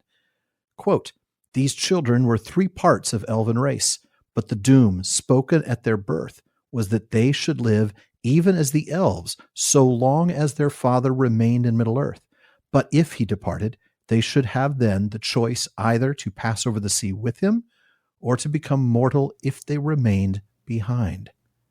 Now that's interesting. I mean, we know Arwen's choice. That's fine. We don't know Elladan and Elro here. We're never told. I see no reason why they would have become mortal because it's not like they were in love with mortal women. Right, that we know of. There's no reason for them to stay, but they didn't leave with Elrond. So how technical is this here, right?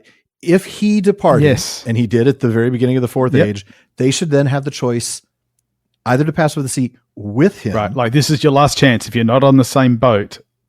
Yeah, is it technical in that sense? Or to just, I've made the choice, I'm going to pass over the sea with my dad, but I'm going to go on a different timetable. I've still got things to do. Because we know that, I believe after, I'm trying to remember the timeline now, when Celeborn goes to Rivendell and spends time with his grandsons there, it's after the departure of Elrond. So they're still there. Does that mean they got stuck because they didn't get on the boat? I don't think so, but I could certainly see the argument from a very tight linguistic choice here. Yeah, this is purely speculative, but I can imagine. You said that there weren't any mortal women for them to stay behind for. I wonder if they would have stayed behind for Aragorn though. That's possible. I can imagine that. There is one other thing we're going to look at here in T4 about their involvement and fighting with the orcs that makes me think no, but hold on to that. Let's come back to that. It's an interesting point. All right. So for the year 2510, we get more detail on the arrival of the Aethered to the field of Celebrant and the establishment of Rohan. But there's one other detail here in T4 that, which is what you're alluding to. Elladan and Elrohir rode also in that battle. From that time forth, the brethren never cease from war with the orcs because of Celebrimbor. That's the thing. So in this version, in T4, we do get Celebrimbor's not death. We get her capture, poisoning, and then departure west. Whereas in the previous version, she was actually slain by the orcs. Yep. So we get that slightly different timeline. But Elladan and Elrohir are so focused on vengeance for their mom. Yep. I wonder if they would ever be willing to say, I'll forgo ever seeing her again.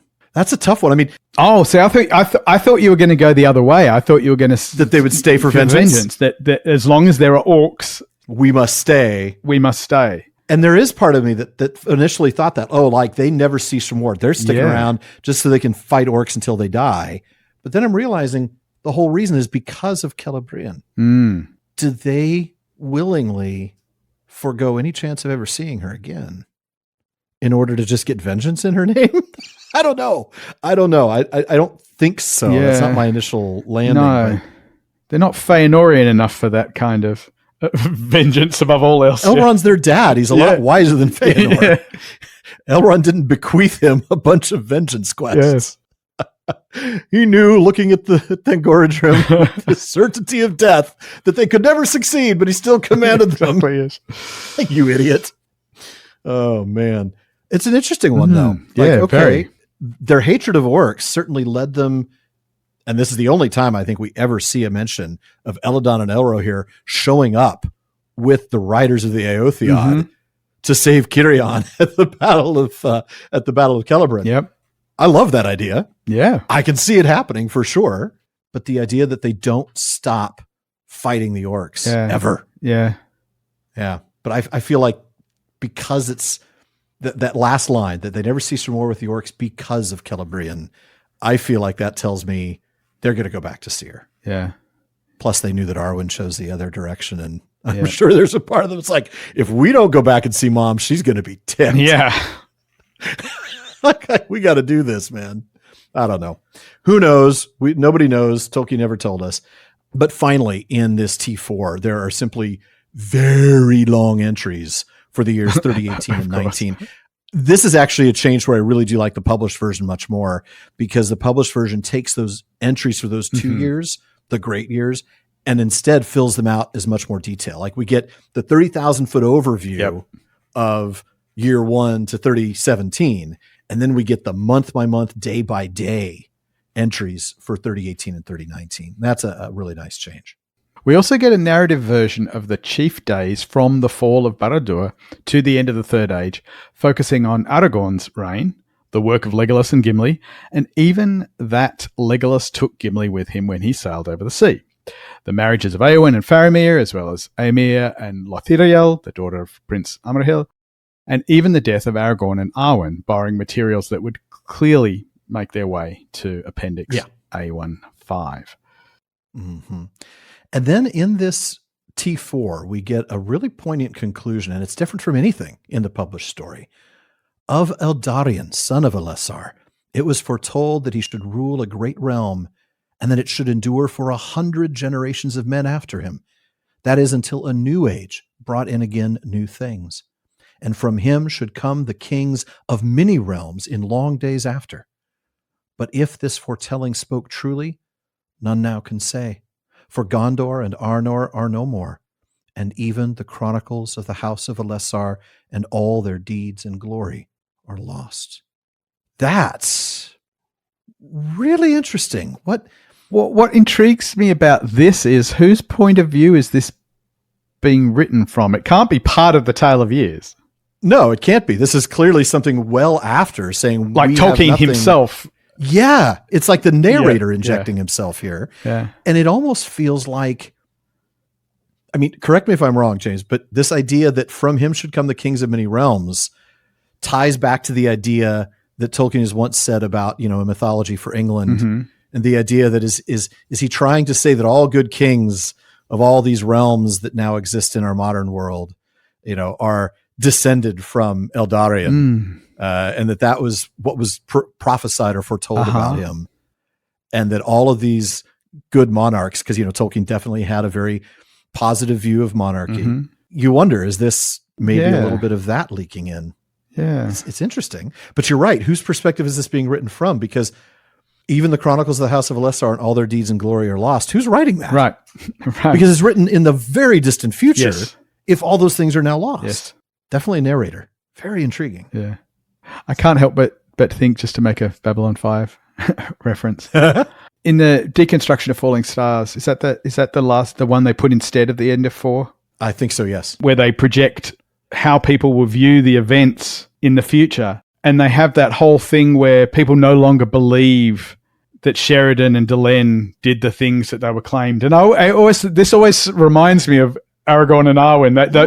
That sort of, there's so many similarities there. You're right. I don't think that ever struck me at the time that I was watching. Yeah, and so this sort of thing about the Chronicles of the House of Elessar and all their deeds and glory are lost just made me think of that. This kind of people in the far future denying that Aragorn did what he did and so on. Which would then explain why it's so important that the time that the Tale of Years really establishes legitimacy. Even more so for future. Oh, that is...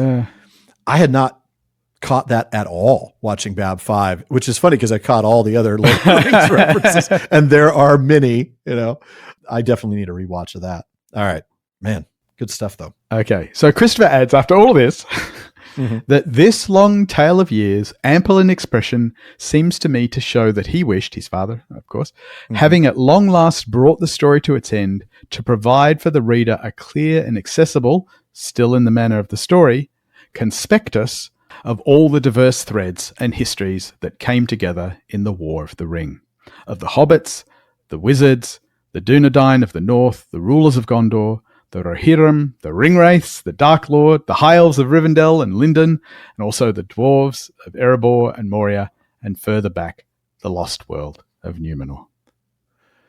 Yeah, it does seem like that's exactly what he wanted to do. Christopher adds that this account, a chronology but with a narrative view and tone, was to be read at the end of the book, a tale of years in which the story of the Fellowship and the quest of the Ring-Bearer could be seen, when all was over, as the culmination of a great and many-rooted historical process, for which chronology was a prime necessity. And so also at the end of this tale of years, he moved outside the frame of the story, and looked further on to the later lives of Gimli and Legolas, the Faramir and Eowyn and Eomer, the reign and deaths of Elessar and Arwen, and the realm of their son Eldarion in the afterworld. And he doesn't mean the death. Right. The world after this history, yes. Exactly. Christopher tells us that an amanuensis typescript, that's a professionally done typescript, typed for, not by Tolkien, was made from T4, and that was sent to the publisher for inclusion in The Lord of the Rings. Unfortunately, as Christopher points out, it was all too much. Surprise, surprise. Really was. In a letter dated October 22nd, 1954, Rayna Unwin wrote, "The Tale of Years, which I am returning herewith, was interesting, but as you, I think, agree, probably too long for the appendices as it stands. I suggest that considerable reduction be made in the accounts of events already told in The Lord of the Rings, and a somewhat more staccato style be adopted, make less of a narrative of the events in the Third Age." Oh, Rayner, but please. The minute he reads "The Tale of Years, which I am returning herewith, was interesting." I know where he's going with this. Oh, man, that's hard. Christopher adds, "If my interpretation of my father's intention for The Tale of Years is at all near the truth, it may be supposed that he carried out this work of shortening with reluctance. Certainly in the result, the amount lost from the original text was not proportionately very great. The long concluding passage was not touched, and the rounded narrative manner was a little diminished." So sort of protesting by way of not really making a lot of changes, but he did cut quite a bit, clearly. Yeah. Because we just cited, and there are still many more, but we just cited several examples of, wow, this is a fuller version. Yeah. I do like the longer version, but I get it, and it was too long. I think we all know it would have been too much. But there is a section, kind of the end of the Third Age, that I want us to cover. James, would you read that short little bit there? Well, actually, it's not that short now that I think about it. Sure, I'd be happy to. Long or short, I'm happy to read it. After the fall of the Dark Tower and the passing of Sauron, the shadow was lifted from the hearts of all who opposed him. But fear and despair fell upon his servants and allies. 3 times Lorien had been assailed from Dol Guldur. But besides the valour of the elven people of that land, the power that dwelt there was too great for any to overcome, unless Sauron had come there himself. Though grievous harm was done to the fair woods on the borders, the assaults were driven back, and when the shadow passed, Celeborn came forth and led the host of Lorien over Anduin in many boats. They took Dol Guldur, and Galadriel threw down its walls and laid bare its pits, and the forest was cleansed. In the north also there had been war and evil. The realm of Thranduil was invaded, and there was long battle under the trees and great ruin of fire. But in the end, Thranduil had the victory. And on the day of the new year of the elves, Celeborn and Thranduil met in the midst of the forest, and they renamed Mirkwood Erun Lasgalan, the Wood of Green Leaves. Thranduil took all the northern region as far as the mountains that rise in the forest for his realm, and Celeborn took all the southern wood below the Narrows, and named it East Lorien. All the wide forest between was given to the Beornings and the woodmen. But after the passing of Galadriel in a few years, Celeborn grew weary of his realm, and went to Imladris to dwell with the sons of Elrond. In the greenwood the Sylvan elves remained untroubled, but in Lorien there lingered sadly only a few of its former people, and there was no longer light or song in Caras Galadhon. At the same time as the great armies besieged Minas Tirith, a host of the allies of Sauron that had long threatened the borders of King Brand crossed the river Carnan, and Brand was driven back to Dale. There he had the aid of the dwarves of Erebor, and there was a great battle at the mountain's feet. It lasted 3 days, but in the end both King Brand and King Dain Ironfoot were slain, and the Easterlings had the victory. But they could not take the gate, and many, both dwarves and men, took refuge in Erebor, and there withstood a siege. When news came of the great victories in the south, then Sauron's northern army was filled with dismay, and the besieged came forth and routed them, and the remnant fled into the east and troubled Dale no more. Then Bard II, Bran's son, became king in Dale, and Thorin III, Stonehelm, Dain's son, became king under the mountain. They sent their ambassadors to the crowning of King Elessar, and their realms remained ever after, as long as they lasted, in friendship with Gondor, and they were under the crown and protection of the King of the West. I love that. And we've looked at that set of readings quite a bit over the last several episodes. I think back to I'm trying to think of some of the moments, but the end of Lorien. I remember it was talking to the Aragorn and Arwen episode, and when Arwen made her way back there, it was already empty, and it's because, of course, there was no longer light or song in Caras Galadhon, reminding me that the name of the land used to be the Vale of the Land of the Singers. Mm-hmm. I mean, that's what it literally translated as, and now there's no more singing there. It's really heartbreaking. We get the mention of Elrond's sons. I do find it. I've always found it interesting that it's he goes back and goes to Imladris to dwell with the sons of Elrond, his grandchildren. Yeah. I mean, these are not just the sons of Elrond, yes. 2 guys that he wants to hang out with. These are his grandsons, and he's lost his granddaughter. I think you and I talked about this a little bit in the episode, one of the episodes on Many Partings, I think, when we talked about Celeborn's words to Aragorn about, may you keep your treasure. Yes. Basically, I've lost mine. Yes. And may you keep yours. Yeah. And we talked about sort of the different meanings of that and how one of the meanings could be interpreted as the loss of Arwen. Yeah. And, he has lost her. And it's I'm sure a moment of sorrow for him, just as it was for Elrond, but he at least has the boys and he gets to go spend some time with them. It's just a really great summary of all of these events. And of course, in the text, this is after the Great Years and before the chief days from the fall of Barad-dûr. So we've already, at this point, looked at the close-up view of 3018 and 3019. But this is really just, I like the way this is published as it is. Looking at the drafts, I think this was a really clean way of wrapping this up. We don't include that bit about his son and the future realms and all of that. We sort of clean that up. But we do talk about all the different races, which is something that Christopher made it clear. That's what his dad wanted to do, is create this thing that covered all of the peoples involved in the story. I think this just, again, shows Tolkien didn't want to shorten any of this. I mean, he added this narrative that wasn't there, which is, like we said, yeah, sure, he cut some things from the actual Tale of Years, the numbered lists. Right. But then he added narratives. So the overall word count can't have been a whole lot less. No. It's just he didn't want to cut it. Well, I know we don't have a lot of time left, and we didn't really put a lot of notes on this, but is there anything in the chief days from the fall of Barad-dûr to the end of the Third Age, anything in there that you maybe like, what are your favorite, let's say, two favorite entries? You know, I mean, there's a lot of stuff there. I mean, it's, 3019, 2021, but then we get later events concerning the members of the Fellowship of the Ring. Maybe we should pick one each. You get to pick one entry from the 3019 to 3021. Hey, you're putting me on the spot. Of course I am. That's my job. I do like the little bits about Sam and what ends up happening with Sam and Rosie, the marriage, the kids. Fair. So I have to mention that, right? So yeah, May 1st, 3020, Samwise marries Rose.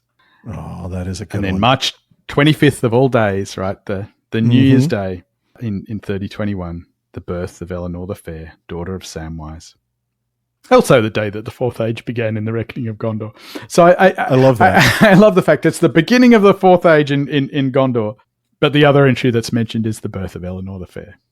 Yeah. That would have actually been my favorite because, of course, my daughter's named Eleanor. Sorry for taking it.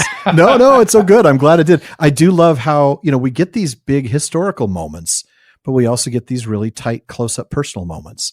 Everything from, the big moments, the wedding of Elessar and Arwen, or the departure of Celeborn and Galadriel. But then we get Frodo is again ill. Yes. And we're reminded of the burden that he carried. I think then it's seeing the great year of plenty, 3020, which was Shire Reckoning 1420, everything from the Malorn flowers in the party field to the restoration of Will Whitfoot as mayor, Bilbo's birthday, and the marriage, of course, of Samwise and Rose. And it's just a reminder of that moment in the story where, it's a proper 1420, that is. I mean, it was a great year. Everything was great. And everybody was happy except the people that had to mow the lawns. It reminds you of that. And so I think for me, that's why those moments are my favorite. But let's look at the later events concerning the members of the Fellowship of the Ring, sort of this always reminds me of like the epilogue in those movies. Yes. Yes. Like I'm thinking of Remember the Titans. Yeah. And at the end you're shown like, what this guy's doing now and, what this person's doing now, because that's what's happening here. These are not real characters, but I love that we get to learn more about them. I think for me, the moment that jumps out at me is 1482. And it ties into what you just said, actually what we both just said, death of Mistress Rose, wife of Master Samwise, on Mid-Year's Day. On September 22nd, and again, that day is also significant too, Master Samwise rides out from Bag End. He comes to the Tower Hills and is last seen by Eleanor, to whom he gives the red book afterwards kept by the Fairbairns. Among them, the tradition is handed down from Eleanor. Yeah, I know. I know. I can't either. Can't even finish it. I know. It's just so, Samwise passes the towers, went to the Grey Havens, and passed over sea, last of the ring bearers. It just gets me every time. Literally. Yep. I mean, here I am. How many times have I read this? And I'm still, sobbing. It's the moment I knew you were reading that bit, I'm like, oh no. Neither of us. We can't do that. Neither of us are going to. I'm not ready for that.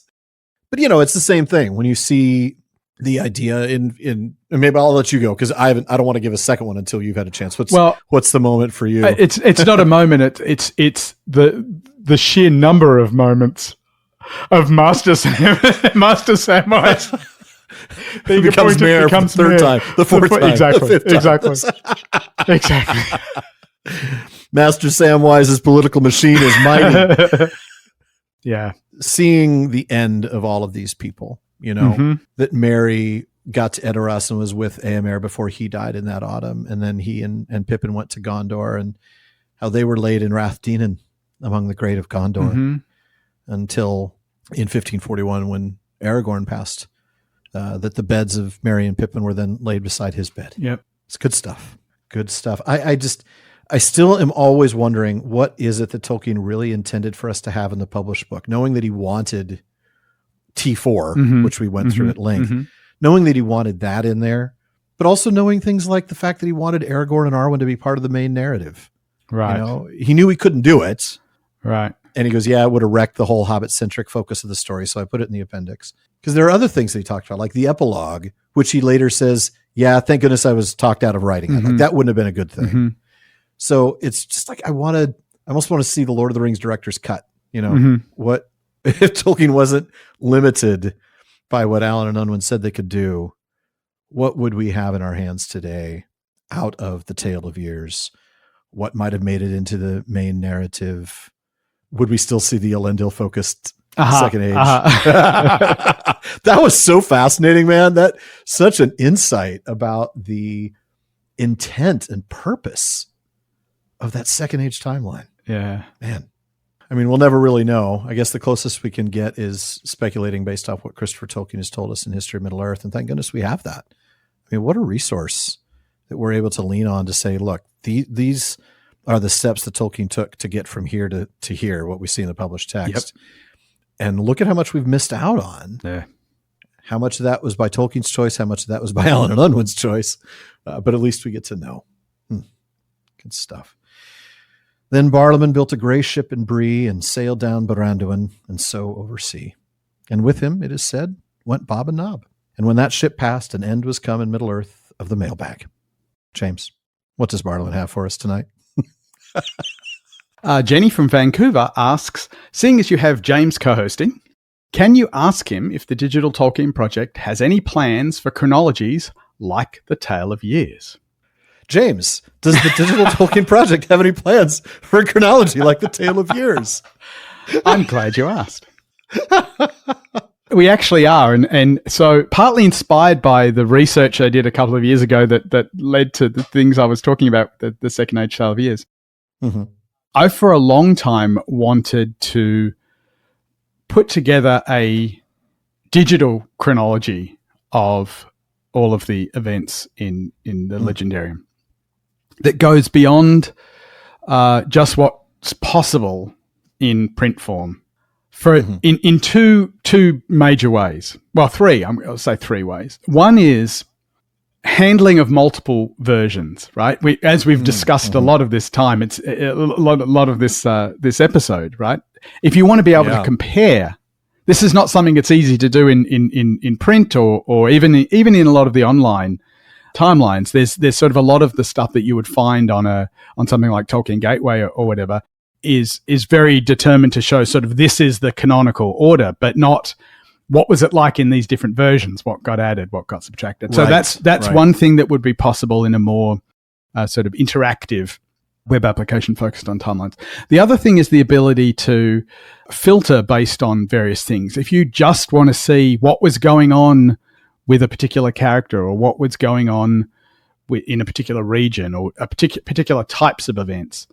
Again, one of the issues you often find with these print things, all the stuff that we've been reading, right? It's talking about all sorts of things going on. We're getting births, we're getting battles, we're getting foundings of settlements and so on.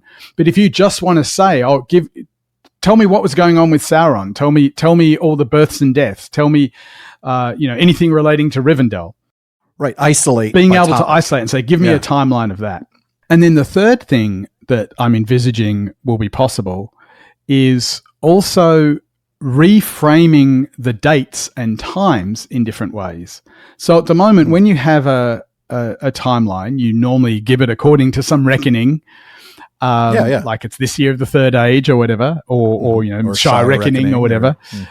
But it would be really fascinating to be able to say, no, I want to see how old Aragorn was at each of these points, or how old Elrond was, how many years after this were these events happening. And so what we're just starting to build, and we're just starting to have conversations about this now, is basically a database of events that will enable all of these kinds of things, this kind of alternative versions, filtering based on particular properties of the event, characteristics of the event, and also the ability to show it relative to different base points. And The other thing I'll just mention in finishing up answering this question is also tying the sources. How do we know that the thing happened on this date? And this ties in with another big thing we've been working on for quite a while at Digital Tolkien Project, which is not just the stuff that's explicitly in these chronologies, like Tale of Years or the Annals of Beleriand or the Annals of Valinor and that kind of stuff, but the stuff that's in the narrative itself. In a lot of cases, we know something happened on a particular day because of the narrative, although that gets a little more nuanced because sometimes it's like we know that this was 2 weeks after that, or we know that this happened the following day. You can only know it because you know this dependency. Yeah. Exactly. And so putting all that together, so we don't just have a comprehensive timeline of, for example, Lord of the Rings, which has been done before, but so often not tied to the exact text. Where's the exact phrase in that paragraph that tells us that this happened 2 weeks after this or whatever. So it'll hopefully be super helpful for Meanwhile Elsewhere and a bunch of other stuff. Oh, that would be wonderful for Meanwhile Elsewhere. Yeah. A bunch of regions. So, and this is something that to people, we're just starting. So if people are interested in being involved in the development of this, please feel free to reach out. So thank you, Jenny. Yeah, good question. And James, thank you for telling us some more about that. I know that next week I'm looking forward to doing a short little interview with you before the episode starts to talk about more about the Digital Tolkien Project. Lots more other things going on. It's not just timelines. So many things happening. Exactly. And especially because, for those of you who don't know, I referred to you earlier as Tolkien Society Award winner. That's because you won the 2025 Tolkien Society Award for Best Online Content after far too many nominations without winning. Well, the Digital Tolkien Project did, not me. So this goes out to everyone who contributes to the project. You know, that's a good point, because when the Prancing Pony podcast won in 20 and 22, I don't think of it as me. I think of it as the show. I think of it as the team. Heck, I think of it as the community. So I definitely get what you mean. But thank you. Congratulations on that and on your hard work. And I'm looking forward to learning more about that next week. In the meantime, though, folks, that does wrap it up for another episode of the Prancing Pony podcast. Join us next week, though, as the Sage of the South walks us through the works of the Sage of the Noldor, Pengoloth himself. James, you're going to be taking the reins on this one, aren't you? Yeah, and maybe Pengoloth can tell us if Rumor really was a drunk. Wow, that's a wonderfully deep Season 2 Rings of Power reference. Well played, sir. Alan and I want to thank the members of Team PPP, editor Jordan Rennells, Barliman Becca Davis, social media manager Casey Hilsey, event and Patreon community coordinator Katie McKenna, graphic artist Megan Collins, and website guru Phil Dean. And please take a minute to check out the prancingponypodcast.com. That's where you'll find show notes, outtakes, Prancing Pony Ponderings, and our online storefront, where you can get PPP merch featuring all the great episode artwork that Megan's been doing for the PPP since the start of Season 7. You'll also want to visit our library page. The Prancing Pony Podcast is, after all, a podcast about the books. So if you're interested in a book that we've mentioned on the show, you'll find a link for it in our library. We do get a small amount of compensation when you make a purchase, and we thank you for that. Indeed, we do. We also want to thank our patrons at the Kierdan's contribution tier. I'll start with DeMay in Alaska, Chad in Texas, Lance in New Jersey, Joseph in Michigan, Kathy from North Carolina, Carlos in California, Brian in the UK, Jerry from Washington, Joe in Washington, Erwin from the Netherlands, Ben in Minnesota, Anthony in Texas, Zaksu in Illinois, Sarah in New Jersey, Joshua in Massachusetts, Lucy in Texas, Keith in Alabama, Erica in Texas, and Vivian in California. There's also James in Massachusetts, Anne in Kentucky, Sean in New Jersey, Mason in California, Maureen from Massachusetts, Olivia in London, Robert in Arizona, Nick in Wisconsin, Lewis in South Carolina, Thomas in Germany, Craig in California, Bailey in Texas, Kevin in Massachusetts, Julie in Washington, Bruce in California, Joe in Maryland, Nathan in Arizona, and Kevin in Pennsylvania. Thank you all so very much for your support. Indeed, thank you. And make sure you don't miss any episodes of the Prancing Pony Podcast. Subscribe now through Spotify, Apple Podcasts, Amazon Music, or your favorite podcast app.